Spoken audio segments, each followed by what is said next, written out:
La production d'énergie verte et les investissements dans le secteur de la défense, ce sont les deux nouvelles priorités de la vision économique de François Legault. Le Parlement est un petit peu vide aujourd'hui parce qu'il la présente en grande pompe à Beauharnois. On a le devoir d'agir. Est-ce qu'on peut vraiment parler d'une nouvelle vision économique? Peut-être pas tant que ça. C'est sûr que c'est le défi pour le gouvernement Legault après 7 ans au pouvoir de se renouveler. On savait déjà, par exemple, qu'Hydro-Québec veut doubler sa production d'ici 2050 avec des investissements qui vont frôler les 200 milliards de dollars d'ici 2035.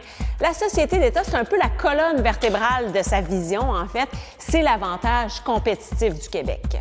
Les besoins en énergie ont doublé, puis les experts prévoient que dans les 25 prochaines années, les besoins en énergie vont encore doubler.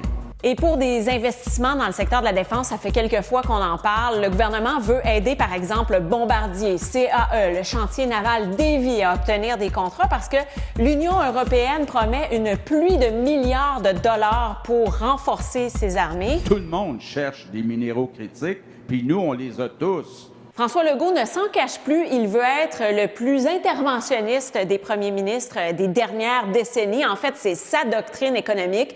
Ça veut dire qu'il veut obtenir et faire en sorte d'avoir tous les pouvoirs pour créer des conditions favorables pour les entreprises et assurer leur croissance, quitte à assumer des pertes financières, comme on l'a vu avec Nordvolt. Il faut continuer d'investir. Et il faut dire qu'il veut aussi occuper l'espace économique laissé vacant par ses adversaires parce que le Parti libéral du Québec, son habituel compétiteur en la matière, n'a pas encore présenté de plan économique. Et le Parti québécois, de son côté, n'a pas encore présenté de candidat économique. Et les deux chefs, Pablo Rodriguez et Paul Saint-Pierre Plamondon, n'ont pas non plus le profil économique. Alors François Legault veut tout de suite se positionner comme celui qui a l'expérience, qui connaît ça et qui sait sur quel bouton appuyer en économie face à un avenir incertain en raison du contexte géopolitique et de l'administration Trump.